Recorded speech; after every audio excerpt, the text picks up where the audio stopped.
দুর্গাপুরের ২৬ নম্বর ওয়ার্ডে বিধাননগর হাউজিং কলোনিতে বিজেপির ফ্ল্যাগ ফেস্টুন ছেঁড়াকে ঘিরে উত্তেজনা ছড়ায় শুক্রবার সকালে। বৃহস্পতিবার রাত্রে স্থানীয় বিজেপি কর্মীরা এলাকায় ফ্ল্যাগ ফেস্টুন লাগিয়েছিল। শুক্রবার সকালে সেই সব ফ্ল্যাগ ফেস্টুন ছেঁড়া অবস্থায় পড়ে থাকতে দেখা যায়। বিজেপির অভিযোগ, স্থানীয় তৃণমূলেরা এই দুষ্কর্ম করেছে। নিউ টাউনশিপ থানাকে জানিয়েও কোনো লাভ হয়নি। বিজেপি নেতা চন্দ্রশেখর ব্যানার্জি জানান যে গত কয়েকদিন ধরে লাগাতার এই ওয়ার্ডে তৃণমূল ফ্ল্যাগ ফেস্টুন ছেড়ে দিচ্ছে। দিলীপ ঘোষের সামনে মহিলাদের এগিয়ে নিয়ে অশান্তি পাকাচ্ছে, অথচ পুলিশ সব জেনেও নিশ্চুপ। তাই নির্বাচন কমিশনের দ্বারস্থ হচ্ছে বিজেপি। অবিলম্বে নিউ টাউনশিপ থানার আধিকারিককে সরানোর দাবি তুলেছে বিজেপি, না হলে এই ওয়ার্ডে সুষ্ঠু ভোট হওয়া সম্ভব নয়, জানান চন্দ্রশেখর ব্যানার্জি। এটা আজ না, এটা গতকাল রাত্রের ঘটনা। ২৬ নম্বর ওয়ার্ডে আমাদের দুর্গাপুর পূর্ব এনটিএস যে ৩ নম্বর মণ্ডল, তার এখানে একটি কার্যালয় আছে। এখানকার মণ্ডল সভাপতির নেতৃত্বে মণ্ডলের সমস্ত কার্যকর্তাদের নিয়ে ২৫ নম্বর ওয়ার্ড ২৬ নম্বর ওয়ার্ডে আমাদের এখানকার বিধানসভার কনভেনার আছেন, তাদের সঙ্গে করে নিয়ে তারা একসাথে পতাকা লাগানোর কাজ করছেন, ফ্লেক্স লাগানোর কাজ করছেন, দেওয়াল লেখনের কাজ করছেন। আর এখানকার তৃণমূল পার্টির যারা নেতৃত্ব আছে তারা সন্ত্রস্ত হয়ে পড়েছে। তারা কখনো মানুষের রায়ে ভোটে জেতেননি। তারা ২০১৭ সালে পৌর নির্বাচনের দিন সকাল ৭টার মধ্যে এখানে নির্বাচন শেষ হয়ে যায়, এখানকার মানুষ ভোট দিতে পারেননি।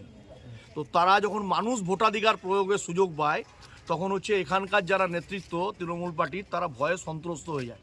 কারণ জানে মানুষ যদি ভোট দেয় তাহলে হচ্ছে এদের পক্ষে রায় হবে না, বিপক্ষে রায় যাবে। এই ভয় থেকে বিজেপি কর্মীদের ভীত সন্ত্রস্ত করার জন্য ঝান্ডা খুলে দেওয়া, ফ্লেক্স ছেড়ে দেওয়া, দেয়াল লেখন মুছে দেওয়া।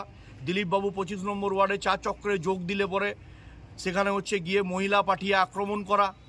আমাদের বিধানসভার কনভেনারের বাড়িতে দিলীপবাবু মধ্যাহ্ন ভোজনে গেলে সেখানে হচ্ছে কিছু মহিলাকে রাস্তার উপর দাঁড়িয়ে বিশৃঙ্খলা সৃষ্টি করা। এই ধরনের পরিবেশ যারা প্রতি মুহূর্তে তৈরি করে বাংলার রাজনীতির সাথে সাথে দুর্গাপুরের কৃষ্টি সংস্কৃতি শহরের রাজনীতিকে কলুষিত করতে চাইছে, তাদের বিরুদ্ধে গণতান্ত্রিক পদ্ধতিতে নির্বাচন কমিশনে আমরা অভিযোগ দায়ের করেছি। এখানকার ওসি এবং আইসিকে আমরা পরিবর্তন করার কথা বলছি, কারণ এরা তৃণমূলের দালালি করছেন সরাসরি। প্রত্যেক দিন আমাদের মণ্ডল সভাপতি, বিধানসভার কনভেনার, এখানকার জেলার নেতৃত্বরা অভিযোগ করছেন এনটিএস থানায় এখানকার ওসি আর আইসি তারা নীরব দর্শকের ভূমিকা পালন করছে। তাদের উচিত ইমিডিয়েট খাকি বর্দিটা খুলে দিয়ে তৃণমূলের জামা প্যান্ট গায়ে পরে নেওয়া, কারণ তারা ওসি হিসাবে নিরপেক্ষভাবে কাজ করছেন না, আইসি হিসাবে নিরপেক্ষভাবে কাজ করতে পারছেন না। আমরা এই দুজনাকার পরিবর্তনের কথার জন্য আমাদের রাজ্য নেতা শিশির বাজোরিয়ার মাধ্যমে স্টেট ইলেকশন কমিশনে এদের নামে একদম অভিযোগ দায়ের করছি, যাতে ৭২ ঘন্টার মধ্যে এই ওসি এবং আইসিকে পরিবর্তন করা হয়। এদেরকে চেয়ারে রেখে এখানে সুষ্ঠু নির্বাচন সম্ভব নয়। স্থানীয় তৃণমূল নেতা শুভজ্যোতি মজুমদার বলেন, বিজেপির সাথে লোক নেই, তাই এসব নিজেরাই করে মিডিয়ার প্রচার পেতে চাইছে। প্রথমত এই অভিযোগ হচ্ছে সম্পূর্ণ মিথ্যা। আপনারা ভালো করে জানেন, মিডিয়ার কাছে প্রমাণও আছে। দিলীপ ঘোষ, যিনি এইবারে এখানে প্রার্থী হয়েছেন বর্ধমান দুর্গাপুর লোকসভায়, আপনারা পুরো দুর্গাপুর ঘুরলে কখনো বিজেপিকে সভা করতে দেখেছেন? আপনারা ২৫ এবং ২৬ নম্বর ওয়ার্ডে যদি দেখেন, এই লোকসভাকে কেন্দ্র করে বিজেপি কিন্তু একটা মিটিং মিছিল করারও ক্ষমতা নেই, কারণ মানুষজন ওনাদের পাশে নেই। তাই তৃণমূল কংগ্রেসের এতটা দুরবস্থা হয়নি যে ওনাদের মতো একটা দলের পতাকাকে ছিঁড়ে দেবে বা পতাকাকে ফেলে দেবে। এটা সম্পূর্ণ ওনারা নিজেদের লোক দিয়ে করাচ্ছেন, যাতে এইগুলো করানোর মধ্যে দিয়ে মানুষের মধ্যে একটা হাওয়া গরম করে রাখতে পারেন, নিউজের মধ্যে থাকতে পারেন, মানুষের কাছে কাছে গিয়ে যাতে বলতে পারেন। এর বাইরে অন্য কিছুই নয়। আর যে মানুষগুলো এই অভিযোগটা করছে, ২০২১-এর নির্বাচনের পর তারা নিজেরা ঘর ছেড়ে পালিয়ে গেছিলো অন্য জায়গায়, কোনো ভীত সাব্যস্ত কোনো মানুষ করেনি, তারপরেও তারা পালিয়ে গেছিলো, থানায় কেসও করেছিল।